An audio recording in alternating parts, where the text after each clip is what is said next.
12강 전체의 핵심이고 요약이고 개론입니다.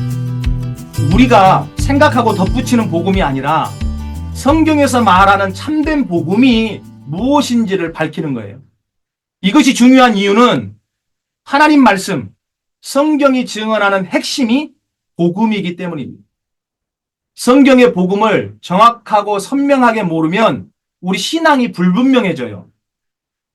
여러분, 신앙의 핵심이 뭡니까? 말씀과 기도잖아요. 기도 중에 말씀 중에 말씀이 뭐예요? 성경 말씀의 핵심이 무엇입니까? 아까 말씀드렸듯이 복음이에요. 예수님에 대한 복음. 그럼 기도는 뭡니까? 기도는 여러분 뭘 달라고 구하는 것 이전에 하나님의 뜻을 구하고 하나님의 뜻을 알고 순종하는 게 진짜 기도예요. 그럼 하나님의 뜻이 뭡니까? 이 땅에서 마지막 예수님의 마지막 유언, 마지막 뜻이 뭐였어요? 하나님의 마지막 뜻이 뭡니까? 우리들에게 주신 너희가 성령의 권능을 받고 예루살렘 온 유대와 사마리아 땅끝까지 내 복음의 증인이 되라라는 것이잖아요. 복음의 증인이 되는 거잖아요. 말씀도 복음이고 기도도 결국 핵심이 복음으로 그 방향이 정해져 있어요. 여러분, 우리의 신앙이 불명확하면 신앙 생활도 올바르게 나가지 못합니다. 왜냐하면 우리 신앙생활은 믿음이 올바르고 분명할 때 생활도 올바르고 건강하게 나갈 수 있기 때문입니다. 그래서 우리가 복음을 선명하게 하는 것이 너무너무 중요하다. 여러분 이미 복음을 알고 있어요.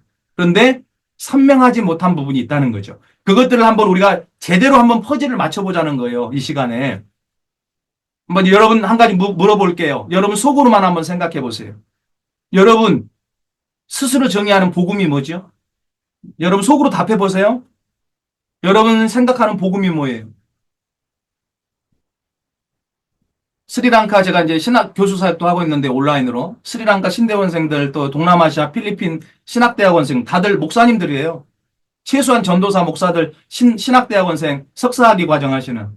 근데 제가 첫 강의 때 이 강의를 해요. 기독론으로. 복음전도론으로. 첫 시간에 물어봐요. 여러분이 정의하는 복음을 써라. 그랬더니 그 60여 명 대부분이 뭐라고 쓰는 줄 아십니까? The gospel is the good news. 가스펠은 굿뉴스래요. 누가 그걸 모릅니까? 그리고 어떤 분은 예수 그리스도, 하나님의 사랑. 딱 한 사람.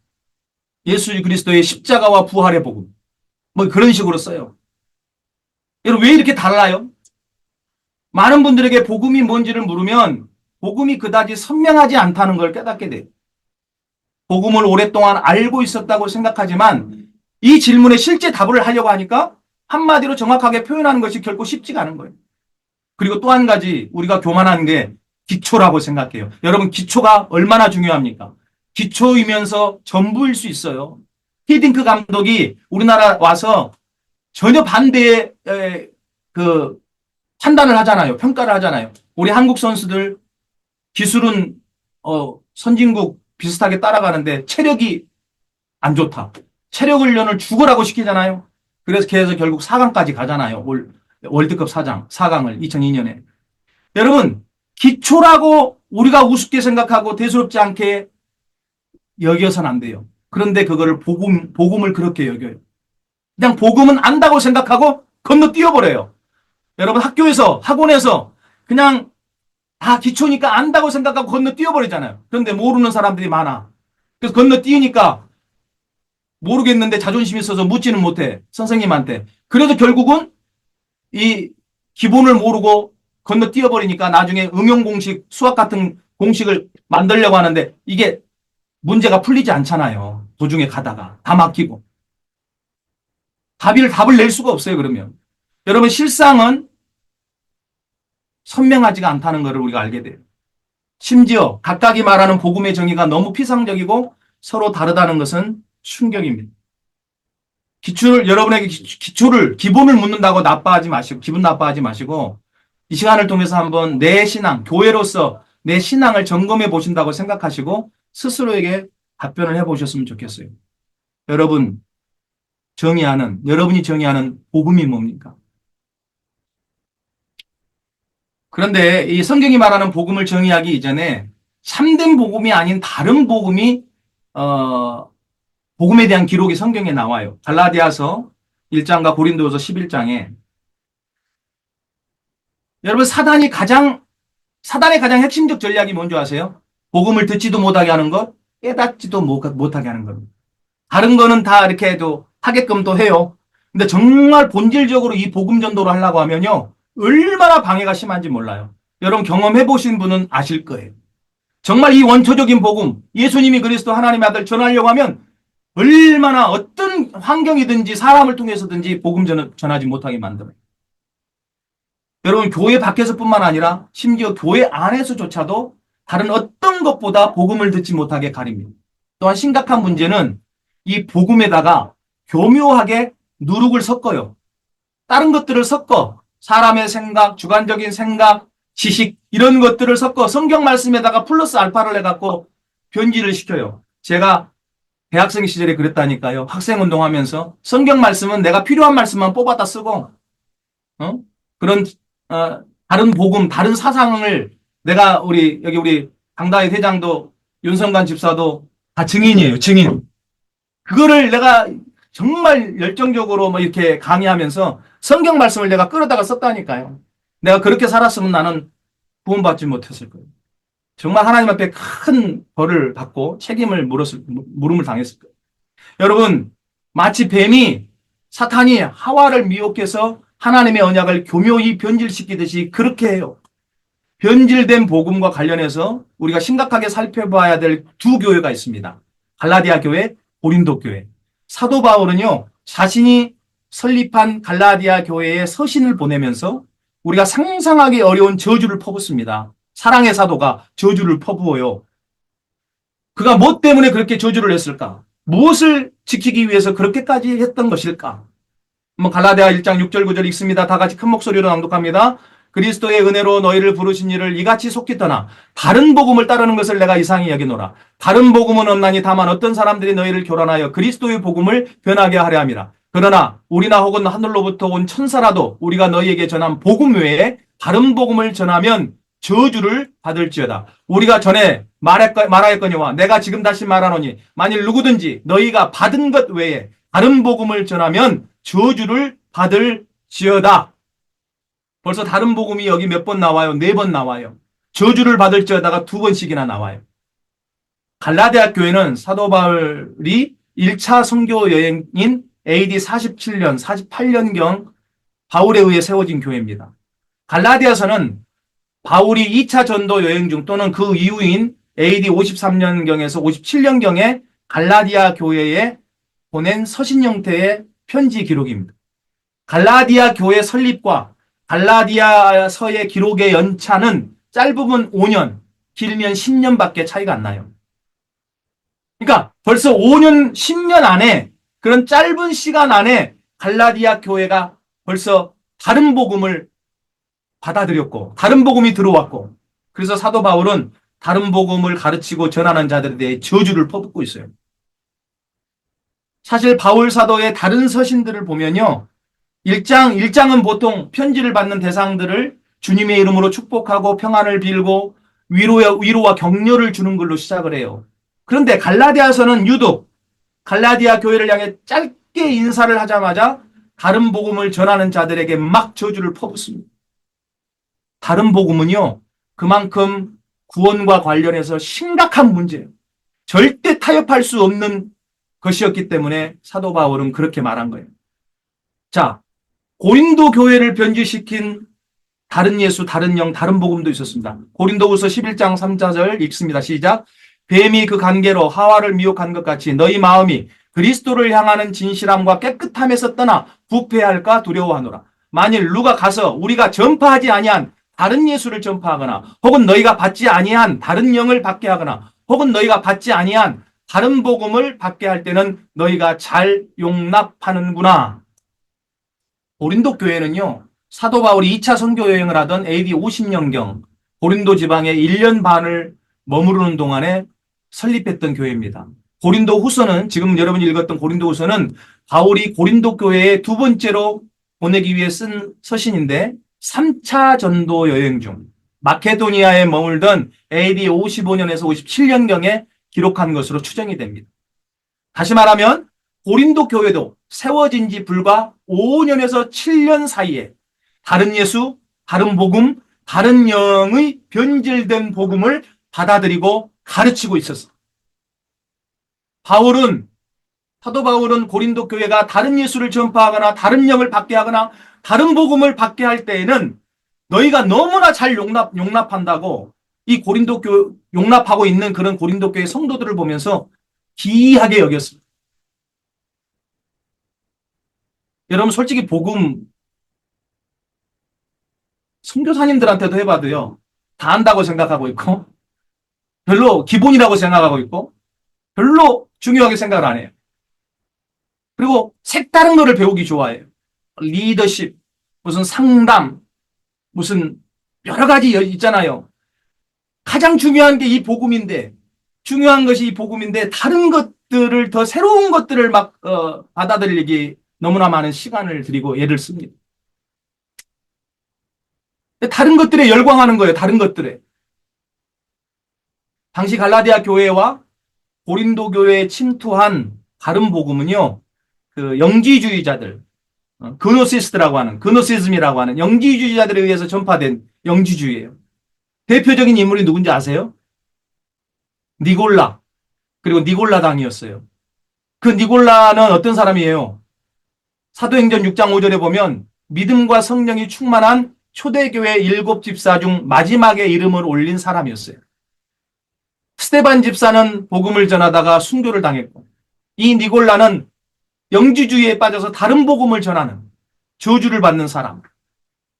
그는 안디옥 사람이었고요. 헬라인이었어요. 유대인이 아니었어요. 그리스인이죠. 헬라 철학을 갖고 있었던 사람. 기본적인 마인드가. 유대교로 개종을 해요. 유대교 율법에 또 심취해요. 그리고 나중에 기독교인으로 개종했던 인물이었어요. 그러니까 그는 헬라인으로서 이원론이라는 헬라 철학의 사상이 태어나기 전부터 몸에 배어 있었고 또 유대교의 율법도 그들은 가지고 있었고 그런데 이 종교인으로서 믿음과 성령이 충만해서 열심이었지만 그러니까 처음부터 그랬는지는 아니었는지 모르겠어요. 근데 변질이 된 거죠. 신앙적으로 변질된 복음을 그가 가지고 있었어요. 여러분 영지주의는 알다시피 영만 거룩해 육은 악한 것이에요. 그래서 거룩하신 하나님의 아들 예수님이 육체로 오신 것은 거짓이고 그렇게만 보이도록 한 것이고 십자가에서 죽음과 고통스러워하는 것도 흉내만 내는 것뿐이었고 이런 식으로 회개한 교리를 설파해요. 그래서 예수님이 몸으로 탄생하는 것도 부정하고 십자가의 고통과 죽음도 부정하고 몸의 부활도 부정하는 이 변질된 거짓 누룩을 가지고 있었고 가르쳤어요. 이런 영지주의 영향은 영만 구원받고 육은 악하기 때문에 두 가지 태도로 나타나는데 그래서 육체를 죽여야 돼. 학대하고 막 피를 내면서 채찍을 때리고 고행하는 이 고행에 집착하거나 반대로 육체는 구원과 상관없어. 그러니까 세상에서 아무렇게나 우리가 해도 상관없어. 내 영혼만 구원받으면 돼. 그래서 쾌락에 집착하고 성적인 음란함에 그 육체를 방치하는 그 큰 죄를 범하게 만들었습니다. 이런 사상으로 인해서 고린도 교회는 이런 영지주의 영향으로 근친상간의 죄를 범해도 계모와 아들이 아버지의 침상에서 근친상간의 죄를 범해도 교회가 그것들을 용납했단 말이에요. 교회가 그런 죄를 용납했어. 그만큼 고린도 교회도 갈라디아 교회처럼 다른 복음을 받아들이고 부패하고 변질되어가는 중이었습니다. 여러분 오늘날 우리 진보주의 신앙을 갖고 있는 기장교회에서도 소수의 교회들이 여러분 동성애를 용납하고 동성혼을 용납하고 받아들이고 있잖아요. 성경에 여러분 뭐라고 되어 있어요? 신약 구약에 다 동성혼에 대해서 말하고 있어요. 동성애에 대해서. 구약만 율법에만 말하고 있는 게 아니라고요. 여러분 자식이 아버지를 죽이는 살인죄, 어머니를 죽이는 그 부모 살인죄는 돌에 쳐서 죽이라고 그래요. 엄한 율법의 시대에. 그것과 동급의 죄악으로 취급하고 있는 게 동성애입니다. 그런데 이게 죄가 아니라고 말하고 있잖아요. 이런 음란함이 이게 죄를 죄라고 말하지 않는 시대가 지금 교회 안에도 벌어지고 있다. 큰일 나가고 있어요. 큰일 나는 상태가 되고 있죠. 여러분 또 한편으로 보면 영주주의만 있었던 게 아니고 유대교의 이 핵심 교리가 교회 안에 들어왔어요. 이미 율법의 시대가 끝났는데 율법이 나쁘다는 이야기 아닙니다. 율법 좋은 거예요. 근데 뭐냐면 유대교의 그 율법주의 핵심 교리가 뭐냐면 구약의 모세 율법대로 육체의 할례를 받아야 된다. 이 주장을 하는데 이런 이단들이 교회들 안에 들어왔다는 말이에요. 그러니까 예수님을 그리스도로 믿어라. 믿긴 믿는데 하지만 동시에 유대교처럼 모세의 율법대로 육체 할례를 받아야 된다. 안식일도 철저히 지켜야 된다. 정결례식을 지켜야 된다. 그래야 구원받을 수 있다. 아니 예수님을 그리스도 하나님의 아들로 믿으면 구원을 받는데 그것 외에 더하고 더하잖아요. 여러분 이게 누룩이에요. 이게 누룩. 이게 심각한 문제예요. 이거를 여러분 에비오니즘이라고 그래요. 어려운 말 에비오니즘. 이 에비오니즘이요. 예수님의 동정녀 탄생도 부정하고 완전하신 하나님의 아들과 하나님으로서의 신성에 대해서도 부정합니다. 다윗 왕의 후손으로서 모세와 같은 선지자 중 한 사람으로서만 인정합니다. 사람이죠. 그저 예수님은 육체의 아버지 요셉의 씨, 인간이었을 뿐이라는 거죠.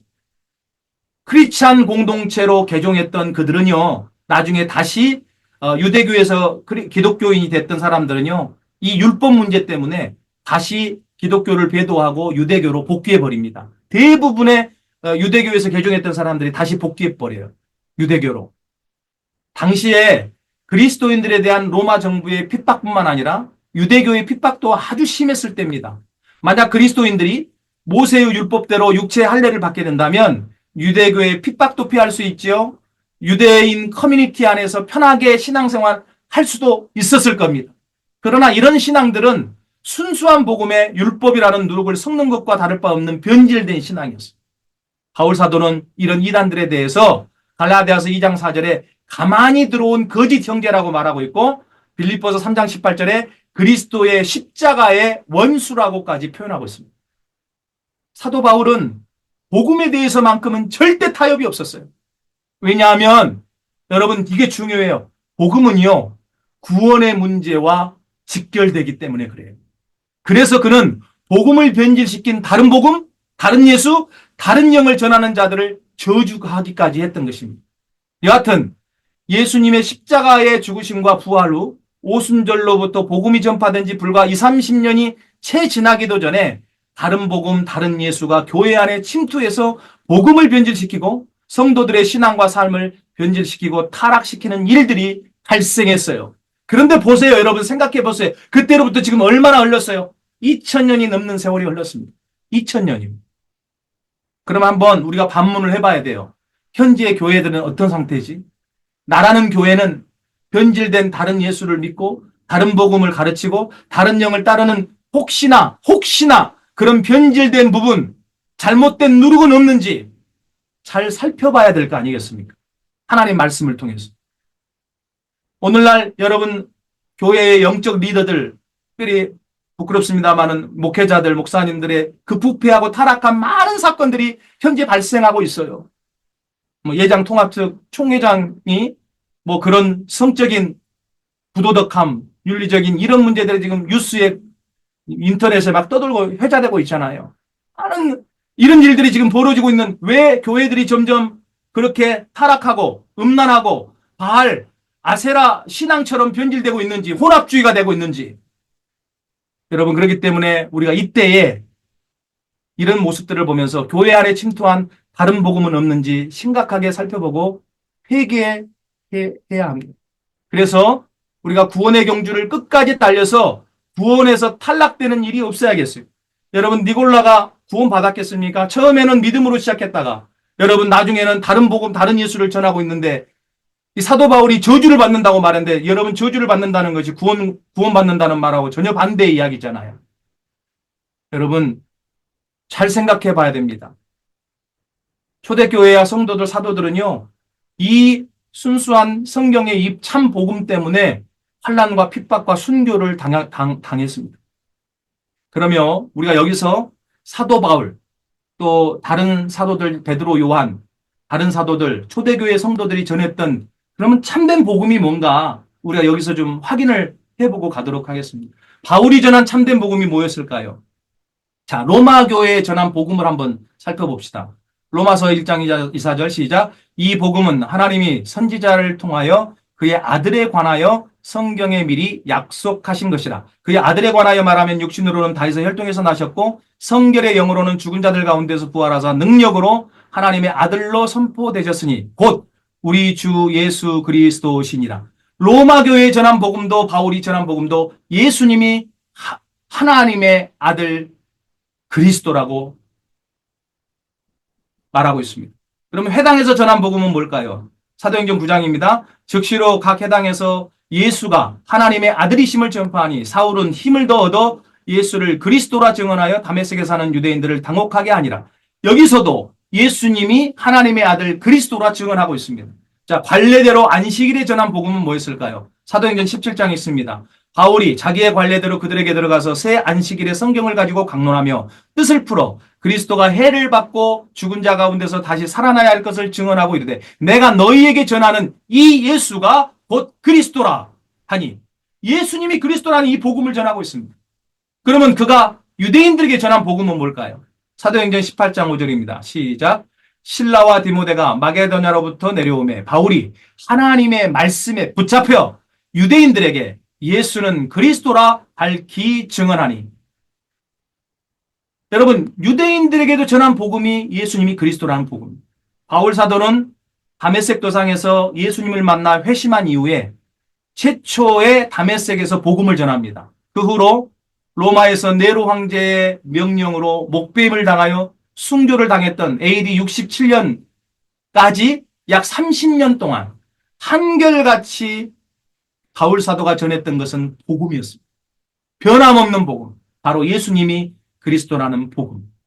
그런데 우리가 바울 사도는 기독교 역사에서 너무 위대하고 특별한 분이잖아. 이렇게 말할 수 있잖아요. 그러면 다른 사도들은 어땠을까? 초대교회 성도들은 어떤 복음을 전했는지 한번 살펴보지요. 자, 사도 베드로가 전한 복음을 한번 봅시다. 사도행전 2장에 있습니다. 그런즉 이스라엘 온 집은 확실히 알지니 너희가 십자가에 못 박은 이 예수를 하나님이 주와 그리스도가 되게 하셨느니라 하니라. 오순절날 성령 강림의 날에 사도들 제자들 약 120여 명이 다 성령을 받아 충만했습니다. 그래서 방언이 터졌어요. 그래서 그 오순절날 약 15개국에서 예루살렘 성전에 이 오순절기를 지키기 위해 모인 디아스포라 유대인들에게 각 나라의 그 방언을 통해서 복음을 전하기 시작했어요. 사도들이 방언으로 전하는 이 복음을 그들은 자기 나라 말로 들을 수 있었습니다.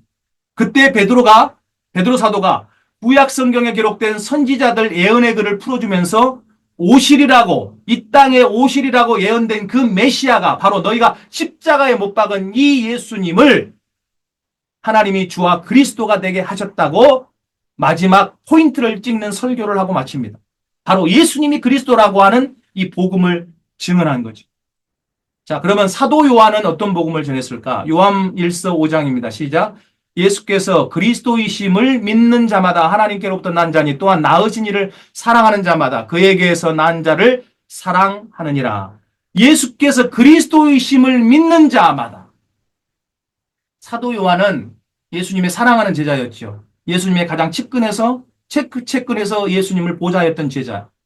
레오나르도 다빈치 그림 최후의 만찬 그림에서도 예수님에게 기대어 있던 바로 제자가 사도 요한이었습니다. 예수님이 십자가에 매달렸을 때도 도망가지 않고 그 자리를 지켰던 제자고 예수님께서 자신의 육신의 어머니 마리아를 부탁할 정도로 가장 신뢰하셨던 제자였습니다. 사랑장이라 할 수 있는 요한 1, 2, 3서를 기록했던 사랑의 사도였고 주님께서 마지막 때 성취될 계시와 환상을 보여주셔서 요한계시록을 기록할 정도로 주님의 신임을 받던 제자 요한이었습니다. 그가 전한 복음 또한 예수님이 그리스도라는 복음이었습니다. 그렇게 다른 사도들도 날마다 전한 복음이 바로 예수님이 그리스도라는 복음이었습니다. 사도행전 5장 41절 42절 시작. 사도들은 그 이름을 위하여 능욕받는 일에 합당한 자로 여기심을 기뻐하면서 공의 앞을 떠나니라. 그들이 날마다 성전에 있든지 집에 있든지 예수는 그리스도라고 가르치기와 전도하기를 그치지 아니하니라. 아멘. 사도들이 날마다 예수는 그리스도라고 가르치기와 전도하기를 그치지 않았습니다. 절대 멈추지 않았습니다. 성전에 있든지 교회에 있든지 집에서 집으로 마실을 다니든지. 여러분들은 구역예배 때나 송예배 때 아니면 모이면 교회 모이면 주로 어떤 주제들을 나누시나요? 주로 복음을 전하시고 간증을 하면서 예수님 전하십니까? 아니면 부동산 이야기, 자녀 학교 진학 이야기, 돈 버는 이야기, 취미 생활, 취직 문제 이런 것들이 여러분의 주된 대화입니까? 사도들과 초대교회 성도들 그들의 신앙과 내 신앙이 어떻게 다른지 좀 진지하게 생각해보는 시간이 됐으면 좋겠습니다. 자, 그 다음 초대교회, 특별히 브리스길라, 아굴라, 아볼로가 전한 복음이 뭐였을까?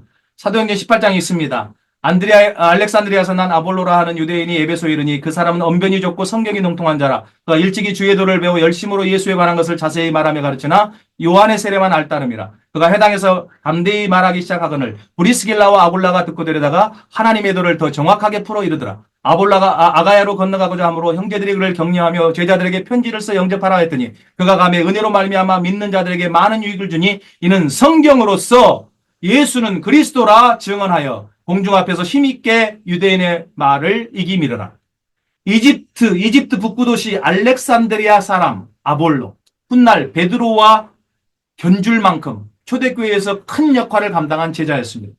그의 학식과 성경에 대한 지식은 대학자의 면모를 갖추고 있었어요. 그러나 그가 복음을 온전히 알기 전까지는 요한의 세례만 알고 있었고 그렇게 예수님에 대해 가르치고 있었습니다. 예수님에 대해서 부분적으로 알고 있었던 거죠. 해당에서 그가 전도할 때 사도 바울의 제자였던 브리스가 부부가 그를 데려다가 하나님의 도를 더 정확하게 풀어서 가르쳤습니다. 그 후에 그는 불이 되어 복음 전도자가 되었는데 27절, 28절에서 보듯이 성경을 통해서 예수는 그리스도라고 증언해서 사람들 앞에서 유대인의 말을 이겼습니다. 브리스가 부부, 그들로부터 복음을 전해들은 대학자 아볼로가 전한 복음 또한 예수님이 그리스도라는 복음이었습니다. 이렇듯 사도들, 제자들, 초대교회 성도들 모두가 전한 것은 한결같이 예수님이 그리스도라는 복음이었습니다. 자, 여기서 그러면 하나님 말씀인 성경은 왜 기록됐지? 성경 기록의 목적은 뭘까? 우리가 한번 살펴봐야 될 것 같아요. 성경 기록의 참된 목적은 요한복음 20장 31절 큰 목소리로 읽습니다. 오직 이것을 기록함은 너희로 예수께서 하나님의 아들 그리스도이심을 믿게 하려 함이요 또 너희로 믿고 그 이름을 힘입어 생명을 얻게 하려 함이니라. 아멘. 네, 아멘 소리 크게 하세요. 아멘 아멘 하세요. 다 보입니다. 네, 졸리고 계신 분들이 몇 분 있어요. 피곤하신 줄 알아요. 눈을 부릅뜨시고 기지개도 좀 펴시고 여러분 몸을 좀 움직이면서 들었으면 좋겠습니다. 여러분 사도 요한이 기록한 요한복음이잖아요. 성령의 감동으로. 그 사도 요한이 요한복음의 기록 목적을 설명하고 있는 구절이에요. 그런데 요한복음의 오직 유일한 기록 목적이 뭐냐? 예수께서 하나님의 아들 그리스도이심을 믿게 하는 거라고 해요. 그리고 그분을 믿음으로 바로 생명을 얻게 하는 것, 구원을 얻게 하는 것, 영생을 얻게 하는 것이라고 기록의 목적을 밝히고 있습니다. 그런데 여러분 요한복음의 기록 목적은 성경의 기록 목적과 다르지 않아요. 성경의 기록 목적에 대해서 예수님이 친히 말씀하십니다. 이렇게 요한복음 5장 39절 같이 읽습니다. 시작. 너희가 성경에서 영생을 얻는 줄 생각하고 성경을 연구하거니와 이 성경이 곧 내게 대하여 증언하는 것이니라. 아멘. 성경은 영생을 주는 책인데 구원을 주는 책인데 그래서 성경을 연구하고 공부하는데 그 성경책이 예수님 자신에 대하여 증언하는 책이라고 예수님 자신이 직접 말씀하시는 거예요. 여러분 그 당시 성경은 신약 성경이 없어요. 구약 성경이에요. 전부가. 여러분 그래서 구약은 오실 메시아 예수 그리스도 예수, 신약은 오신 메시아 그리스도 예수, 그리고 다시 오실 그리스도 예수님에 대한 증언의 책입니다. 그것을 기록한 책이 성경이에요. 여러분. 성경의 기록 목적, 모든 책에는 저자의 기록 목적이 있잖아요. 저자가 어떤 기록 목적과 의도 없이 책을 쓴 거 보셨어요? 그건 정신병자지. 성경도 성경의 저자인 물론 사람들이 기록했지만 성령의 감동으로 기록했으니까 하나님이 저자지요. 하나님의 기록 의도와 목적이 뭐라는 거예요? 이 요한복음 5장 39절이 정확하게 말하잖아요. 이 성경이 곧 누구에 대해서? 예수님에 대해서 증언한다고요. 뭘 얻기 위해서? 영생을 얻기 위해. 그래서 성경을 연구하는데 예수님에 대한 기록이에요. 구약 성경의 모든 사건, 절기, 인물이 우리가 그냥 이스라엘의 역사, 이스라엘의 인물을 알기 위해서 공부하는 게 아니잖아요. 구약을. 그 모든 사건, 절기, 인물은요. 모두 한 사람에게 초점을 맞추고 있어요. 관역이. 예수님이에요. 예수님이 오실 메시아 그리스도라는 거예요. 성경은 모두 이렇게 그리스도 중심적, 그리스도 목적적으로 기록되어 있어요. 1600년이 넘는 시간, 40여 명이 넘는 다양한 직업 계층의 사람들이 성령의 감동을 받아 성경을 기록했지만 그 주제와 초점은 오직 한 가지, 바로 예수님이 오실 메시아 그리스도라고 하는 것이었습니다. 이것을 예수님이 친히 증언하신 거예요. 자, 그런데 이 개역 성경에는 이 정확한 표현이 하나 빠졌어요. 자, NIV 영어 성경, 영어 버전이 많은데 한 절반 이상에는 정확하게 이렇게 기록하고 있어요. Day after day, 날마다 in the temple court, 성전에서 and from house to house, 집에서 집으로 they never stopped teaching and proclaiming. 그들, 사도들은 절대 가르치는 것과 선포하는 것을, 전파하는 것을 멈추지 않았다는 거예요. 뭐를요? The good news. The good news가 가스펠, 기쁜 소식이잖아요. That, 그게 뭐예요? Jesus is the Christ. The good news, 복음은 Jesus is the Christ. 예수님이 그리스도다. 아멘.